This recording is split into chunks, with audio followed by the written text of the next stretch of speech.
বিয়ের পর দীর্ঘদিনের সংসার ৫ বছর পেরিয়ে গেলেও দেখেনি সন্তানের মুখ। নানা চিকিৎসায়ও হয়নি প্রতিফলন।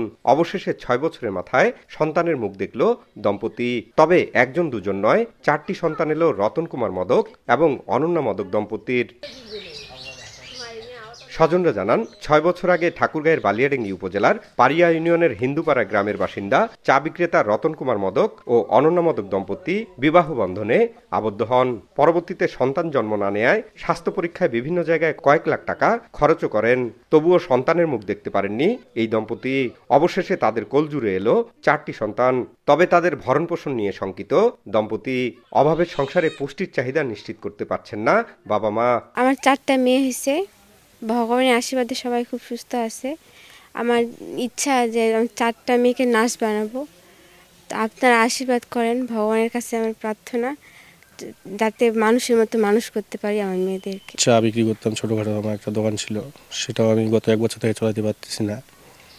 এই রোগীর পিছনে দৌড়াদৌড়ি করতেই আমার সময় চলে যাচ্ছে এবং কি ব্যয়বহুল করতেই আমার সব কিছু শেষের দিক। বর্তমানে এখনও আমার ব্যয়বহুল হচ্ছে বাচ্চাগুলোর পিছনে। এই যে একটা দুধ দিছে দামি 1500 টাকা, সেটা কিনতে হয় 4টা বাচ্চা, একটা দুধ 2 দিনেই যায় না। বাচ্চাগুলো হয়তো আমার প্রচুর টাকা ব্যয়বহুল হয়েছে, এখনও ব্যয়বহুল হচ্ছে এবং কি চলার মতো সমর্থন খুব একটা এখন আর নাই আমার। সেজন্যই আমি সরকারের কাছে একটু অনুদানের জন্য হাত বাড়াচ্ছি।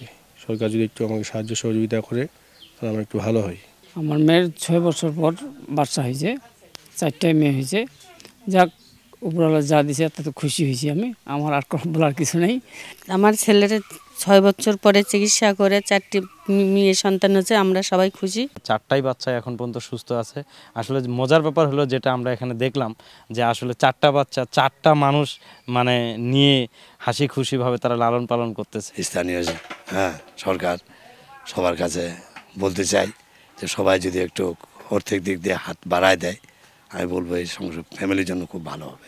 উপজেলা ও জেলা প্রশাসনের মাধ্যমে এই দম্পতিকে সহযোগিতা করা হবে বলে জানিয়েছেন প্যানেল চেয়ারম্যান।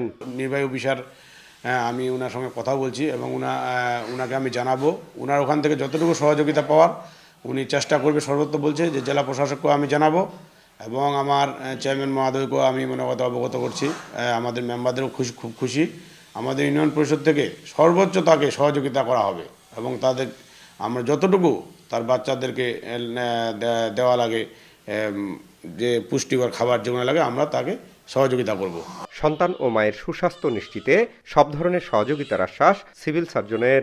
যেহেতু 4টি বাচ্চা হয়েছে এবং বাচ্চার বাবা চায়ের দোকান করে অর্থনৈতিকভাবে সচ্ছল নয়, তাকে একটি পারিবারিকভাবে অর্থনৈতিক সহযোগিতা দেওয়ার জন্য আমি সুপারিশ করছি। আর আমরা স্বাস্থ্যসেবা বিভাগ থেকে তার জন্য স্বাস্থ্যসেবার জন্য কোনো বিঘ্ন না হয়, বাচ্চার 4টি এবং মায়ের সকল টিকা এবং সকল পরিচর্যার জন্য হয়, সেদিকে আমরা খেয়াল রাখব। 20 অক্টোবর বগুড়ার একটি বেসরকারি ক্লিনিকে ফুটফুটে 4টি কন্যা সন্তানের জন্ম হয়। জিয়াউর রহমান বকুল, সময় সংবাদ, ঠাকুরগাঁও।